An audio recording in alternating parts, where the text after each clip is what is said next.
যাৰ নাম ল'লে আমি তেওঁৰ মায়াৰ পৰা মুক্ত হ'ব পাৰোঁ। ভিদ্যতে হৃদয় গ্ৰন্থি ছিদ্যতে সৰ্ব সংশয়। ভাগৱত শুনাৰ লগে লগে আমাৰ পূৰ্বজন্মৰ বাসনাৰ যিবোৰ গাঁঠি জীৱৰ লগত লাগি আহে এইবোৰ ছিগি যায় আৰু সংশয়বিলাক দূৰ হৈ যায়। সেইকাৰণে ভাগৱত শুনিবলৈ আহিব লাগিব। ভাগৱত নুশুনা জীৱ কৰ্মবন্ধৰ দুখৰ পৰা মুক্ত হ'ব নোৱাৰে।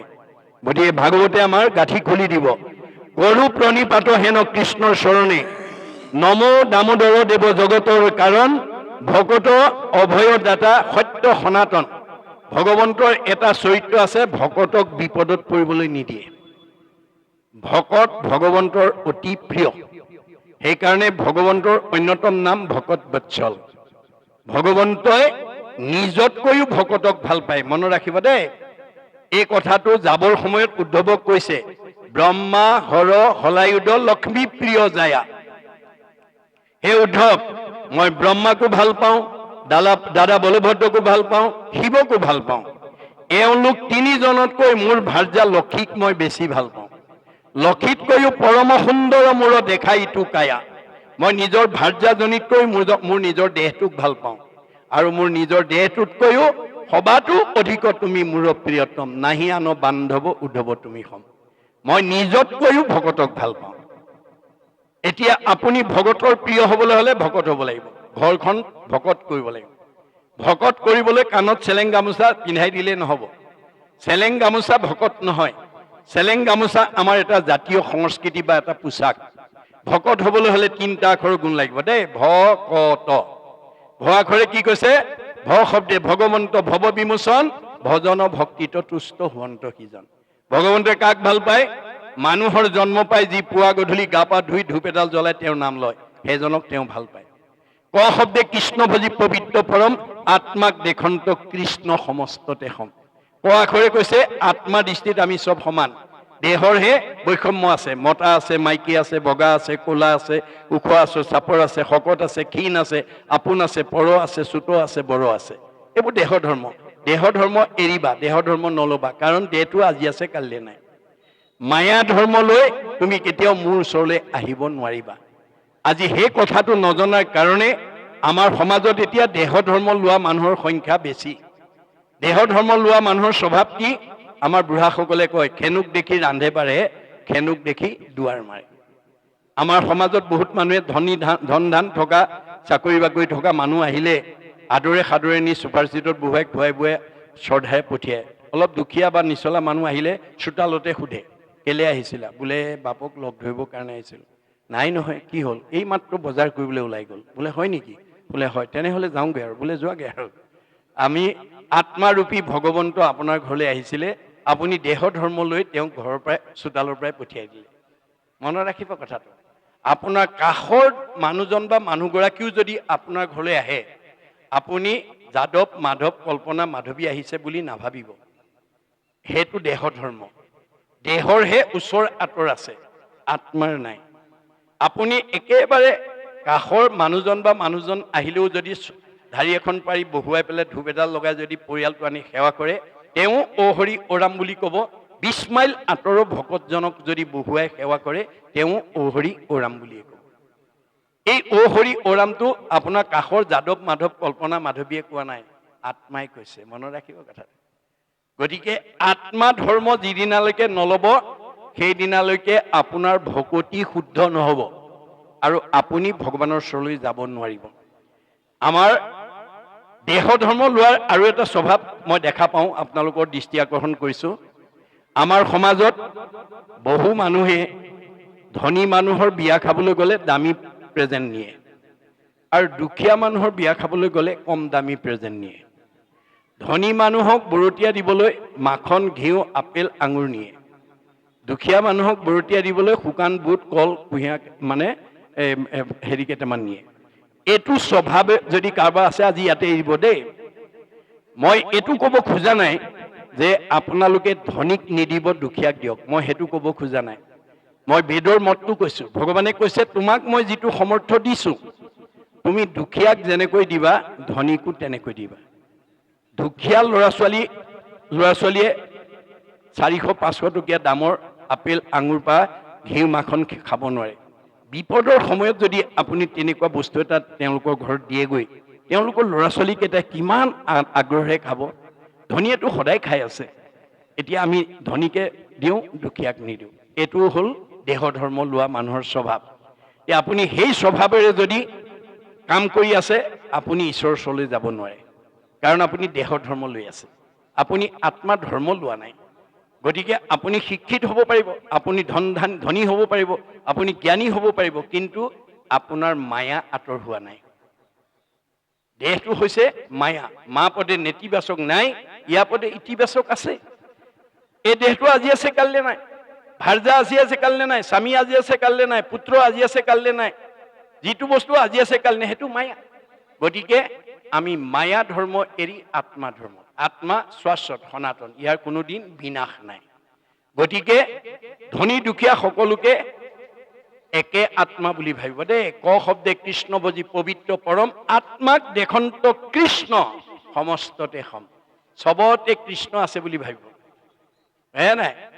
আত্মাৰ সৰু ডাঙৰ নাই, আত্মাৰ মতা মাইকী নাই, আত্মাৰ বগা কোলা নাই, আত্মা সৰ্বত্ৰতে সম। কেনেকৈ আছে? ঋগ্বেদত কৈছে, কেশাগ্ৰ শতভাগস্য শতাংশ সাধিসাত্মক জীৱ সূক্ষ্ম অৰূপ অয়ং সংখ্যাতিটো হি চিৎকণ।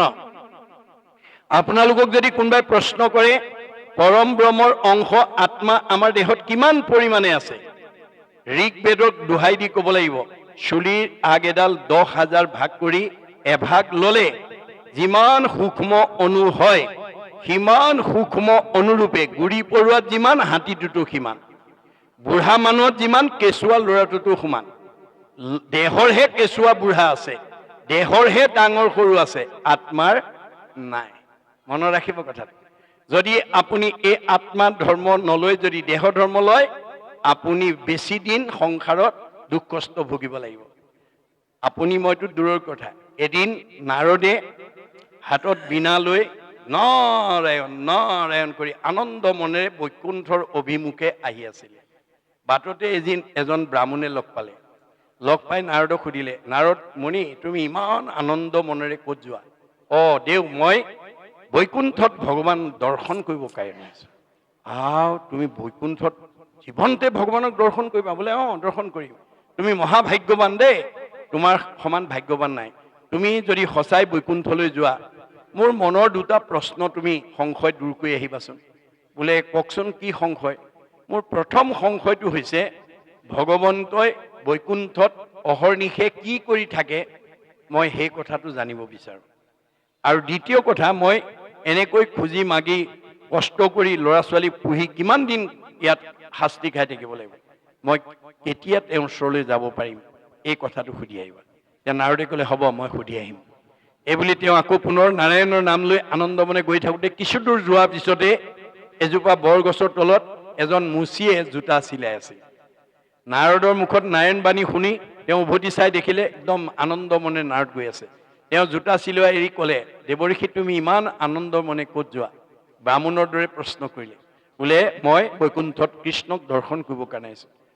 তুমিও বৰ ভাগ্যৱান পুৰুষ দেই, তুমি জীৱনতে ভগৱানক দৰ্শন কৰিব পাৰা। গতিকে তুমি যদি বৈকুণ্ঠলৈ যোৱা, মোৰ প্ৰশ্ন দুটাৰ উত্তৰ তুমি লৈ আহিবাচোন। ব্ৰাহ্মণে কৰা প্ৰশ্নকেইটা মুচিয়েও কৰিলে। কি বুলি ক'লে? যে মোৰ সংশয় যে ভগৱানে বৈকুণ্ঠত অহৰ্নিশে কি কৰি থাকে, মই সেইটো জানিব বিচাৰোঁ। আৰু মই এই বৰগছৰ তলত বহি জোতা চিলাই চিলাই উপাৰ্জন কৰি পৰিয়াল কিমান দিন কষ্টৰে পোহপাল দি থাকিব লাগিব, মই কেতিয়া তেওঁৰ ওচৰলৈ যাব পাৰিম, তুমি কথাটো সুধি আহিবা। নাৰদে ক'লে হ'ব, মই সুধি আহিম। এই বুলি নাৰদ গুচি গ'ল, বৈকুণ্ঠ পালেগৈ, ভগৱন্তৰ লগত সংলাপ কৰিলে। আহিবৰ সময়ত তেওঁ মনত পৰিলে, প্ৰভু মই তোমাৰ ওচৰলৈ আহোঁতে বাটত দুজন অতিথি লগ পাইছিলোঁ, এজন ব্ৰাহ্মণ আৰু এজন মুচি। দুইজনে একে প্ৰশ্ন দুটাৰ সংশয় দূৰ কৰি নিবৰ কাৰণে তোমাক লৈ যাব কাৰণে কৈছে। কোৱাচোন কি কৈছে? যে দুয়োজনে কৈছে যে তুমি বৈকুণ্ঠত অহৰ্নিশে কি কৰি থাকা, সেইটো তেওঁলোকে জানিব বিচাৰিছে। দ্বিতীয়, ব্ৰাহ্মণ কেতিয়া তোমাৰ ওচৰলৈ আহিব আৰু মুচি কেতিয়া তোমাৰ ওচৰলৈ আহিব, এই কথাটো তেওঁলোকে জানিব বিচাৰিছে। তেতিয়া ভগৱন্তে হাঁহি এটা মাৰি ক'লে, বৰ ধুনীয়া প্ৰশ্ন কৰিছে, তুমি প্ৰথম প্ৰশ্নৰ উত্তৰ ক'বা যে মই বৈকুণ্ঠত বেজীৰ ফুটা এটাই দি এটা হাতী ওলোৱা সোমোৱা কৰি থাকো বুলি ক'বা। আৰু দ্বিতীয় প্ৰশ্ন ব্ৰাহ্মণক ক'বা তেওঁ অলপ দেৰিকে আহিব পাৰিব, আৰু মুচিক ক'বা তেওঁ অতি সোনকালে মোৰ ওচৰত আহিব পাৰিব। তেতিয়া নাৰদে ক'লে, প্ৰভু মই দ্বিতীয় প্ৰশ্নৰ উত্তৰ দুটা বুজি পাইছো, পিছে প্ৰথম প্ৰশ্নৰ উত্তৰটো মই বুজি পোৱা নাই। তেতিয়া ভগৱানে ক'লে, প্ৰশ্ন দুটা তোমাৰ নে অতিথিৰ? বোলে অতিথি। মই কোৱা মতে ক'বা, তেওঁলোকে নিজে বুজিব, তুমি বুজিব নালাগে। নাৰদ গুচি আহিলে। আহি প্ৰথম ব্ৰাহ্মণক পালে। ব্ৰাহ্মণ উৎকণ্ঠিত হৈ আছে। দেৱৰ্ষি ঘূৰি আহিলা? বোলে আহিলো। মোৰ প্ৰশ্নৰ উত্তৰ আনিলা? বোলে আনিছো। কওকচোন, কওক কি বুলি ক'লে? বোলে দেও প্ৰথম প্ৰশ্নৰ উত্তৰটো ভগৱানে কৈছে তেওঁ হেনো বৈকুণ্ঠত অহৰ্নিশে বেজী ফুটা এটাই দি হাতী এটা ওলোৱা সোমোৱা কৰি থাকে। আৰু দ্বিতীয় প্ৰশ্নৰ উত্তৰটো ক'লে তুমি অলপ দেৰিকে যাব পাৰিবা। ব্ৰাহ্মণৰ খং উঠি গ'ল। তুমি মিছা কথা ক'বলৈ আৰু জেগা নাপালা। তুমি আচলতে বৈকুণ্ঠলৈ যোৱাই নাই। ভগৱানে এনেকুৱা অবান্তৰ কথা ক'ব নেকি? বেজীৰ ফুটা এটাই দি হাতী এটা ওলোৱা সোমোৱা নিচিনা অবান্তৰ কথা তোমাক ক'ব নেকি? যোৱা যোৱা, তোমাৰ কথা মই নুশুনো। নাৰদে হাঁহি এটা মাৰি গুচি গ'ল। কিছু দূৰ গৈ মুচিৰ ওচৰ পালেগৈ। মুচিয়ে পোৱাৰ লগে লগে নাৰদৰ মুখত নাৰায়ণ বাণী শুনা দেখি তেওঁ জোতা থৈ হাতযোৰ কৰি ক'লে, আহিলা দেৱৰ্ষি? বোলে আহিলো। উত্তৰ আনিলা? বোলে আনিলো। কোৱাচোন, কোৱা কি ক'লে? বোলে প্ৰথম প্ৰশ্নৰ উত্তৰ প্ৰভুৱে ক'লে তেওঁ হেনো বৈকুণ্ঠত অহৰ্নিশে বেজী ফুটা এটাই দি হাতী এটা ওলোৱা সোমোৱা কৰি থাকে। আৰু দ্বিতীয় প্ৰশ্নৰ উত্তৰ ক'লে তুমি অতি সোনকালে তেওঁৰ ওচৰত যাব পাৰিবা। তেওঁ একদম অষ্টাংগে পৰি, হে দেৱৰ্ষি তুমি মোক কি কৃপা কৰিলা বুলি সেৱা ধৰিলে। অৰ্থাৎ ব্ৰাহ্মণে হাতীটো দেহ দৃষ্টিত চালে। ইমান ডাঙৰ জন্তু এটা বেজী ফুটাই দি কেনেকে ওলাই আহিব? কিন্তু মুচিয়ে আত্মা দৃষ্টিত চালে যে আত্মাবিলাক আমাৰ দেহত কেনেকৈ আছে, যে চুলিৰ আগ এডাল 10,000 ভাগ কৰি এভাগ ল'লে যিমান সূক্ষ্ম অণু হয়, সিমান সূক্ষ্ম অনুৰূপে হাতীটোত যিমান গুৰি পোৰাটো সিমান। গতিকে ইমান অনুৰূপী হাতীৰ আত্মা এটা বেজী ফুটাই দি ওলোৱা সোমোৱাটো কি ডাঙৰ কথা? তেওঁ আত্মা দৃষ্টিত ল'লে। আত্মা দৃষ্টিত লোৱাৰ কাৰণে তেওঁ সোনকালে মুক্তি হৈ ভগৱানৰ ওচৰলৈ যাব পাৰিব। আৰু ব্ৰাহ্মণে দেহ ধৰ্ম লোৱাৰ কাৰণে তেওঁ দীঘলীয়া সময় থাকিব লাগিব। আমাৰো যদি আমি দেহ ধৰ্ম লৈ থাকো, আপোন পৰ চুত বৰ উচ্চ নিচ ধনী দুখীয়া এই ভাৱবোৰ যদি আমি লৈ থাকো, আমিও ঘূৰি থাকিব লাগিব, জন্মচক্ৰত ঘূৰি থাকিব লাগিব দেই। এইবিলাক লগত নিব নোৱাৰা বিলাক এৰি লগত নিব পৰা ধনটো ল'ব। আত্মাৰ ধন, মানে পৰকালৰ ধন নাম। আৰু আত্মা আপুনি আত্মা দৃষ্টিৰে চাব, মানে দেহ দৃষ্টিৰে নাচাব। তেতিয়া আপুনি মই সোনকালেই মুক্তি হৈ যাব পাৰিম। এই দৰ্শনটো আমাক দি আছে। আজি আমাৰ এই কথাটো নজনাৰ কাৰণে আমাৰ সৰহসংখ্যক মানুহে দেহ ধৰ্ম লয়। আমাৰ দেহ ধৰ্ম লোৱাৰ কাৰণে বহুত শাহুৱেকে বোৱাৰীয়েকক নিজৰ ছোৱালী বুলি নাভাবে। এওঁ আমুকৰ জীয়েকহে এই বুলি ভাবি বোৱাৰীয়েকৰ মনত আঘাত পোৱাকে কথা কয়। আৰু বহুত বোৱাৰীয়ে দেহ ধৰ্ম লোৱাৰ কাৰণে শাহুৱেকক নিজৰ মা বুলি নাভাবে, এওঁ আমুকৰ মাক বুলি ভাবে। সেইকাৰণে দেহ ধৰ্ম লোৱাৰ কাৰণে শাহুৱেকৰ মনত দুখ পোৱাকে কথা কয়। গতিকে এইটো হৈছে দেহ ধৰ্মৰ চৰিত্ৰ। আমাৰ যেতিয়া শাহুৱেকে আত্মা ধৰ্ম লৈ বোৱাৰীয়েকক নিজৰ ছোৱালী বুলি ভাবিব, আৰু বোৱাৰীয়েকে যিদিনাখন আত্মা ধৰ্ম উপলব্ধি কৰি শাহুৱেকক নিজৰ মাতৃ বুলি ভাবিব, সেইদিনাৰ পৰা আৰু সেইখন ঘৰত শাহু বোৱাৰীৰ মাজত কোনো ধৰণৰ মনোমালিন্য হ'ব নোৱাৰিব। মনত ৰাখিব কথাটো। আমাক এই তথ্য দি আছে ভাগৱতে। এই নিয়মবোৰ নজনাৰ কাৰণে আজি আমাৰ তৃণমূল পৰিয়ালত অশান্তি, সীমাঘৰীয়াৰ লগত অশান্তি, সমাজত অশান্তি ইত্যাদি ইত্যাদি হৈ আছে। কিন্তু আমি যেতিয়া আত্মজ্ঞান হ'ব, তেতিয়া কোনেও কাকো দুখ দিব নোৱাৰিব। আৰু আপোনাক কেতিয়াবা দুখ দিলে আপুনি প্ৰতিশোধ ল'বলৈ নাযাব। ভগৱানে কৈছে, মুতচিত্ত দিয়া যিটো জনমহাশয়, হানি অপমান দুখ শোকক সহয়, তাকে সে বুলিয় ক্ষমা জানিবা উদ্ধৱ, ক্ষমাৱন্ত পুৰুষৰ নাই পৰাভৱ। আপোনাক কোনোবাই বেয়াকে ক'লে আপুনি আকৌ দুগুণ বেয়াকে নক'ব, নহ'লে তেতিয়া দুইজনৰ 50-50 হৈ যাব। আপোনাক কোনোবাই বেয়া কোৱাৰ কাৰণে আপুনিও তেওঁক বেয়া ক'লে দুইজন সমান হৈ গ'ল, জনা নজনা পাৰ্থক্য নাই। কিন্তু আপোনাক কোনোবাই বেয়া ক'লে আপুনি ভগৱানক এৰি দিব, প্ৰভু এয়া তোমাক কৈছে তুমি বিচাৰ, বছ 100% তেওঁ প্ৰতিশোধ লৈ ল'ব ভগৱানে। আপুনি দুদিনৰ পিছত দেখা পাব। অকণমান ধৈৰ্য ধৰিব লাগিব দেই, কিন্তু প্ৰতিশোধমূলক ভাৱ নল'ব। প্ৰতিশোধ ল'লে দুইজনৰ সমান সমান হ'ব। নাই আমাৰ ক্ষমা গুণৰ উদাহৰণ এটা আমাৰ অৱতাৰী পুৰুষ বুদ্ধদেৱে দেখুৱাই থৈ গৈছে। বুদ্ধদেৱে নিতৌ ভিক্ষা মাগি জীৱিকা নিৰ্বাহ কৰে। তেওঁ দুবেলা দুমুঠি খাবৰ কাৰণে যিমানখিনি প্ৰয়োজন সিমানটো পোৱাৰ পিছত দ্বিতীয় ঘৰলৈ আৰু ভিক্ষা মাগিবলৈ নাযায়। এদিন ভিক্ষা মাগিবৰ কাৰণে গৈ এজন ব্ৰাহ্মণৰ ঘৰত উপস্থিত হ'ল। বুদ্ধদেৱৰ ওপৰত ব্ৰাহ্মণৰ কি ঈৰ্ষা আছিল বুদ্ধদেৱে নাজানে। চোতালত থিয় হোৱাৰ লগে লগে ব্ৰাহ্মণ বাৰাণ্ডাত চকী পাৰি বহি আছিল আৰু বুদ্ধদেৱক এফালৰ পৰা গালি পাৰিবলৈ আৰম্ভ কৰিলে। বুদ্ধদেৱে নীৰৱে শুনি আছে। ব্ৰাহ্মণে গালি পাৰি আছে, এওঁ কোনো প্ৰত্যুত্তৰ দিয়া নাই। আমাৰ বুঢ়াসকলে কয় এখন তাল নাবাজে। গতিকে ব্ৰাহ্মণে গালি দি আছে, এওঁ শুনি আছে। ব্ৰাহ্মণে গালি পাৰি পাৰি পাৰি পাৰি পাৰি গালি পাৰিবলৈ আৰু নাইকিয়া হৈ গ'ল। তেতিয়া তেওঁ নীৰৱতা অৱলম্বন কৰিছে। তেতিয়া বুদ্ধদেৱে বৰ সাৱলীলভাৱে কৈছে, দেও মই এষাৰ ক'ব পাৰোঁনে? অঁ কোৱা, কি আছে কোৱা। তোমাৰ ঘৰলৈ অতিথি আহিলে তুমি সৎকাৰ কৰা? বোলে হয় কৰোঁ। কিবা দ্ৰব্য থাকিলে খাবলৈ দিয়া? বোলে দিওঁ। তুমি দিয়া দ্ৰব্যটো যদি অতিথিয়ে গ্ৰহণ নকৰে তুমি পেলাই দিবা নে নিজৰ ঘৰতে ৰাখিবা? তেতিয়া ব্ৰাহ্মণে ক'লে, কিয় পেলাই দিম? মোৰ দ্ৰব্য গ্ৰহণ নকৰিলে মোৰ ঘৰত থাকিব। তেতিয়া বুদ্ধদেৱে ক'লে, তেনেহ'লে তুমি ইমান সময় মোক যিখিনি আতিথ্য কৰিলা সেইখিনি মোৰ গ্ৰহণ কৰা নহ'ল, তোমালোকে থাকিলেতো। অৰ্থাৎ তুমি যিমান গালি পাৰিলা এই গালিখিনি মই গ্ৰহণ কৰা নহ'ল, তোমালোকে থাকিলেতো। ব্ৰাহ্মণে তৎক্ষণাৎ চকীৰ পৰা নামি আহি এজন সাধাৰণ পুৰুষ নহয় বুলি অষ্টাংগে কৰি বুদ্ধদেৱৰ ওচৰত দীক্ষা গ্ৰহণ কৰিছে। গতিকে আমাক শাস্ত্ৰই এই নিয়মবিলাক কৈ আছে দেই। গতিকে আমি শাস্ত্ৰ শুনি যাতে আমি নীতি নিয়ম সদাচাৰৰ মাজত যাতে আগুৱাই যাব পাৰোঁ তাৰ কাৰণে কৈছে। তাৰপিছত কৈছে কি যে যাহাৰ মায়াত হৈ সৃষ্টি স্থিতি লয় হেন কৃষ্ণ চৰণে ৰচিও পদচয়। যাৰ মায়াই সৃষ্টি স্থিতি প্ৰলয়ৰ মায়াৰ পৰা আমাক মুক্ত কৰিব পাৰে সেইজনৰ চৰণত মই চিন্তা কৰি এই পদ ৰচনা কৰিছোঁ। কৃষ্ণ পদ পংকজক ধৰি হৃদয়ত গুৰুৰ চৰণ মনে কৰি শিৰোগত। গতিকে শংকৰদেৱে গুৰুৰ চৰণ চিন্তা কৰি তেওঁ এই তৃতীয় স্কন্ধ ভাগৱত লিখিবৰ কাৰণে আগবাঢ়িছে। তাৰপিছত কৈছে সৃষ্টি স্থিতি লয় কেশৱৰ মুখ্য লীলা কৃষ্ণৰ কিংকৰে পদ শংকৰে ৰচিলা। এই ভাগৱতত যিমান প্ৰথম স্কন্ধৰ পৰা দ্বাদশ স্কন্ধলৈকে যিখিনি কথা ইয়াত লিখিছে কেৱল নিৰ্গুণ কৃষ্ণৰ গুণ লীলাৰ কথা লিখি আছে। ভগৱন্ত নিৰ্গুণ কিন্তু লীলাবিলাক গুণময়। নাই তুমি প্ৰভু নিৰ্গুণ গুণৰ সীমা নাই। সৃষ্টিৰ আদিতে ব্ৰহ্মাক কৈছে, হে ব্ৰহ্মা মোৰ কোনো জাতিকুল কৰবাত দেখিছা? মোৰ ক'ত জাতিকুল দেখিছা? মোৰ জাতিকুলক হয়তো আছে সৃষ্টিকৰ মৎস্য কুৰ্ম শুকৰ আদি ধৰো কলেবৰ।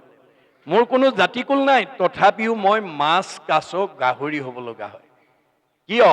স্বভাৱতে অজময়ী জন্ম নাহি যাৰ ভকতৰ ইচ্ছাই মই ধৰো অৱতাৰ। মই অজব্ৰহ্ম, মোৰ জন্মও নাই মৃত্যু নাই, কিন্তু ভকতৰ ইচ্ছা পূৰণ কৰিবৰ কাৰণে মই অৱতাৰো ধৰো আৰু মৃত্যু হওঁ। নাই গতিকে ভগৱন্ত অজ আৰু সেই স্বভাৱতে অজময়ী জন্ম নাই যাৰ ভকতৰ ইচ্ছাই মই ধৰোৱা। মোৰ গুণ গায়া সেইটো হৈবেক নিষ্ঠাৰ সেইকাৰণে মই ধৰো অৱতাৰ। এতিয়া ইমান সময় আমি তেওঁৰ গুণ লীলা কথা গাই আছো, শুনি আছো।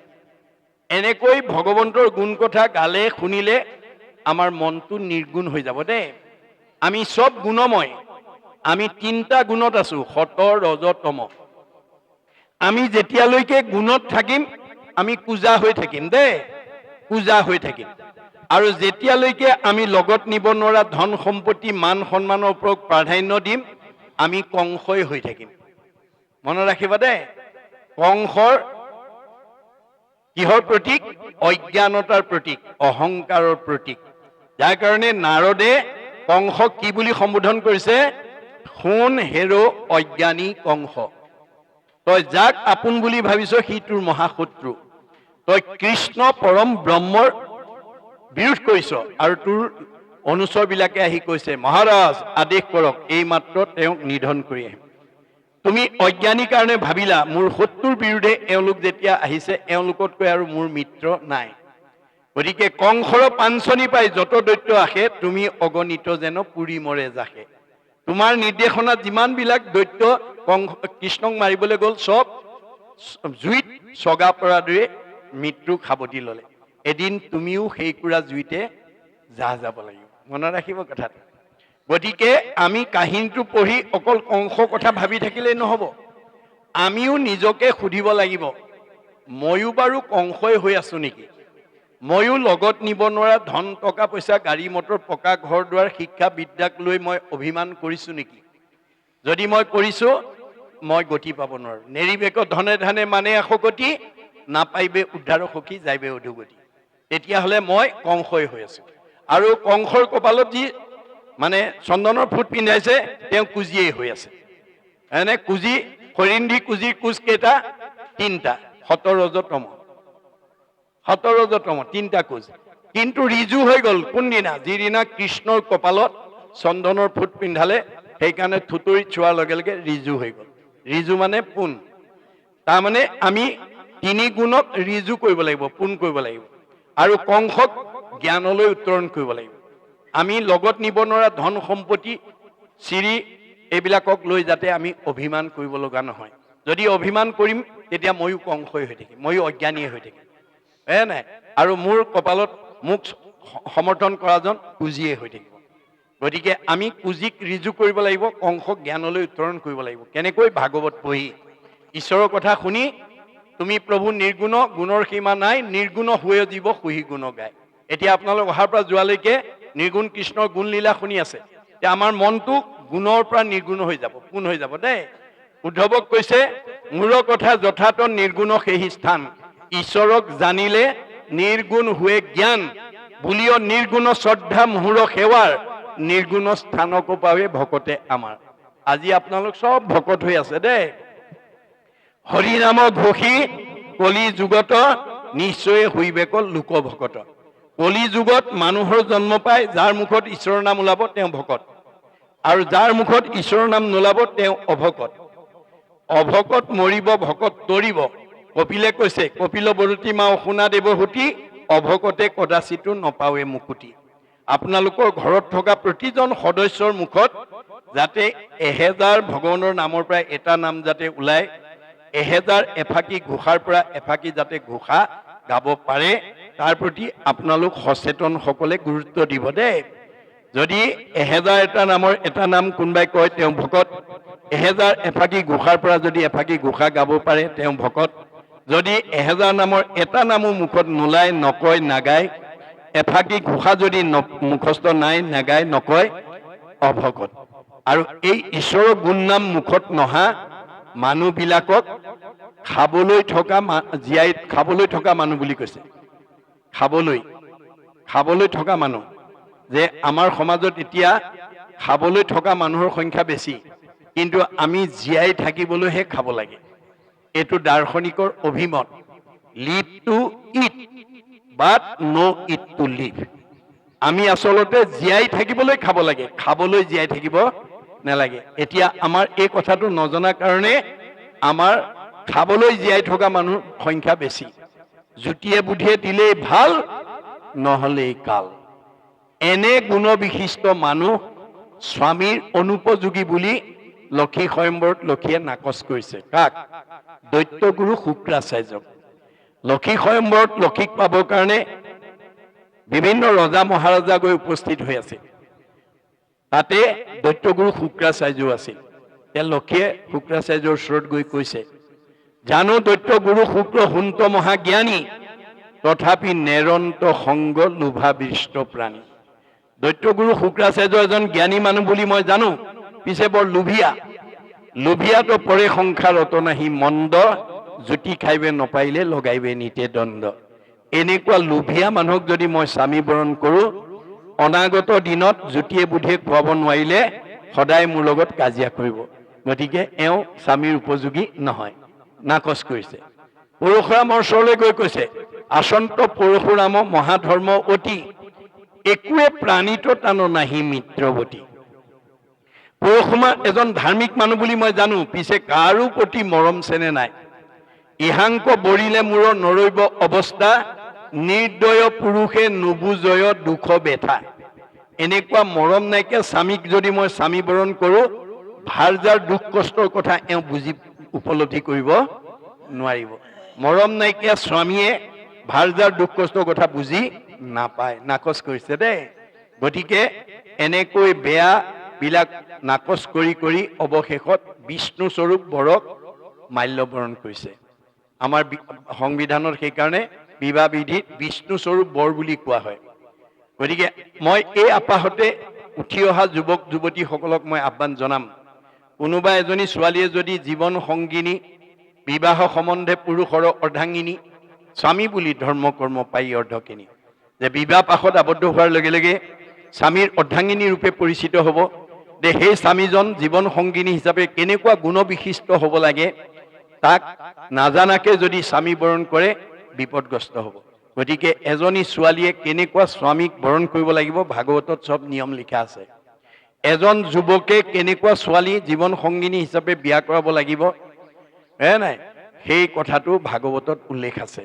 গতিকে মই ডেকা গাভৰুবিলাকক আহ্বান জনাম যে তেওঁলোকে যাতে জীৱন্ত কালত বিয়া পতাৰ আগতেই যাতে ভাগৱতখন পঢ়ি লয়। ভাগৱত পঢ়াত কোনো বাধা নাই দেই। ডেকা গাভৰু মতা মাইকী, দাড়ি থকা দাড়ি নথকা, শৰণীয়া অশৰণীয়া সকলোৱে ভাগৱত পঢ়িব পাৰে। এইটো গুৰুজনৰ নিৰ্দেশ। হৰি নাম কীৰ্তনত নাহিকে নিয়ম একো, এতেকেহে ধৰ্ম বাজে সাৰ। ভাগৱত সকলোৱে পঢ়িব পাৰে। আপোনালোকে বাস্তৱত দেখিছে, অসমীয়াত মাষ্টাৰ ডিগ্ৰী লোৱা ছাত্ৰ ছাত্ৰীয়ে ইউনিভাৰ্চিটিত টেবুলৰ ওপৰতে গীতা ভাগৱত দশম কীৰ্তন ঘোষা ৰত্নাৱলী পঢ়ি অসমীয়াত মাষ্টাৰ ডিগ্ৰী লৈ আহিছে। অধ্যয়নত জ্ঞান আৰ্জনত কোনো বাধা নাই, নিয়ম কেৱল আনুষ্ঠানিকতাতহে প্ৰয়োজন হ'ব। গতিকে আমাৰ সকলো ল'ৰাই ছোৱালীয়ে যাতে জীৱন্ততে প্ৰথম স্কন্ধৰ পৰা দ্বাদশ স্কন্ধ ভাগৱত ছবি দুলৰি যদি কবিতা পঢ়া দিও পঢ়ি যায়, পদবিলাক যদি কিতাপ পঢ়া দিও পঢ়ি যায়, তেতিয়াও ভগৱন্তই বেয়া নাপায়। বুজিছেনে? জানিবা নাজানি কৰে নামৰ কীৰ্তন, তথাপিতো পাপ দহি নামে কৰেছ। আপুনি পঢ়ি থাকক, এদিন ভগৱানে আপোনাক সকলো জনাই দিব। সুৰ জানিব, অৰ্থ জানিব, সকলো জানিব। মাত্ৰ আমি আগ্ৰহে অধ্যয়ন কৰিবৰ কাৰণে আগবাঢ়ি আহিব লাগিব। আমাৰ গাঁৱৰ সকলো যুৱক যুৱতীয়ে যদি ভাগৱত অধ্যয়ন কৰে তেওঁলোক মুক্তি পাবই আৰু ঘৰখনতো শান্তি প্ৰতিষ্ঠা হ'ব।